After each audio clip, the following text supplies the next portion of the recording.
करता हूँ परंतु मेरे पिताजी नहीं मानते। इस प्रकार क्या है कि जो परंतु है वो क्या है, विरोध दर्शा रहा है कि भाई विरोध का मतलब मेरे पिताजी नहीं मानते, विरोध कर रहे हैं कि आप उनकी सहायता मत कीजिए। ठीक है ना। अब दूसरा उदाहरण देख लीजिए। लक्ष्मी अच्छी अध्यापिका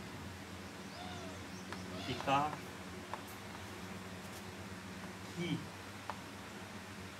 लेकिन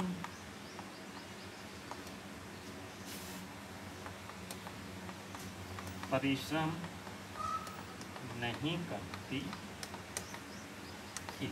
इस प्रकार क्या है कि ये विरोध दर्शा रहा है कि वो परिश्रम नहीं करती थी। इस प्रकार क्या है कि वो सफल नहीं हो रही थी। इस प्रकार क्या है किंतु और मतलब इसके जो ये योजक चिन्ह हैं वो आपको बता दिए जाएंगे कौन कौन से किस किस में लगते हैं। ये हो गया विरोध बोधक। अब आता है परिणाम। परिणाम बोधक। इस प्रकार क्या है कि हम इसको दे सकते हैं कि परिणाम की, अब देखिए परिणाम का है कि मोहन कक्षा में झगड़ा कर रहा था, इसलिए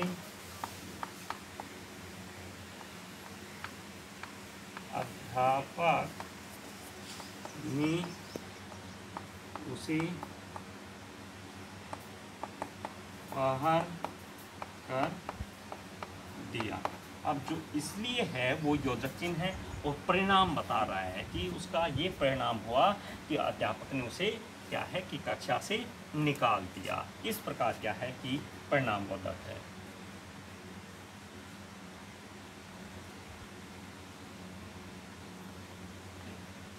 मोहन, दूसरा उदाहरण देख लीजिए, ये पहला था। मोहन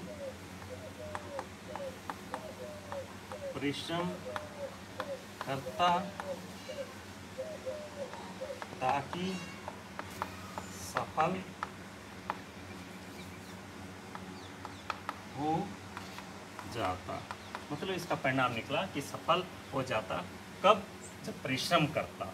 तो इस प्रकार क्या है कि ये इसमें दिया गया है किसमें, परिणाम बोधक में। ठीक है। तो ये इसके 4 भेद हो चुके हैं। तो इसमें क्या है कि संयुक्त वाक्य इस प्रकार है। तो आपको संयुक्त वाक्य समझ में आ गया होगा कि संयुक्त वाक्य कौन से होते हैं और इन योजक चिन्हों से बनते हैं। तो अगला हम पढ़ेंगे इसमें मिश्रित वाक्य। मिश्रित वाक्य, तो मिश्रित वाक्य कैसे कहते हैं? मिश्रित वाक्य उसे कहते हैं कि उसमें भी क्या है कि एक वाक्यांश या एक वाक्य दूसरे वाक्य के साथ संलग्न हो, मिश्रित हो। मिश्रित वाक्य का दूसरा नाम जटिल वाक्य भी है।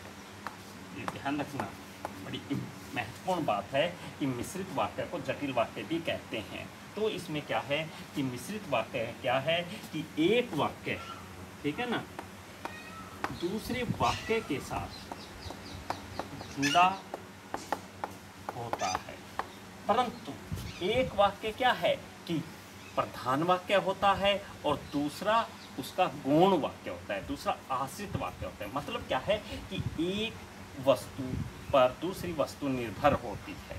ठीक है ना। तो इस प्रकार क्या है कि मिश्रित वाक्य होता है। मतलब इसमें पहले भी 2 वाक्य थे और अब भी इसमें 2 वाक्य आएंगे, परंतु पहले स्वतंत्र थे दोनों वाक्य, वह सिर्फ क्या है योजक चिन्ह जोड़ने का काम कर रहे थे।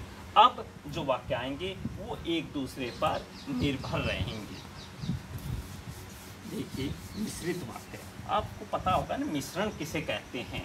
जैसे कि कह देते हैं ना कि भाई जैसे कि भाई जूस बनाते हैं या पानी बनाते हैं नींबू का, तो उसमें चीनी, नींबू, नमक पानी में मिश्रण कर देते हैं। तो क्या है कि वो क्या कहलाता है, नींबू पानी। और नहीं तो अलग अलग होते हैं तो हम उसको चीनी भी कह सकते हैं, नींबू भी कह सकते हैं, हम उसको क्या है कि पानी भी कह सकते हैं। और क्या है कि नहीं तो जब उसको मिश्रित कर देते हैं, मिश्रण कर देते हैं, तो हम उसको क्या है कि वो पानी कहते हैं। जैसे कि उदाहरण के तौर पर वही सब्जी है, जैसे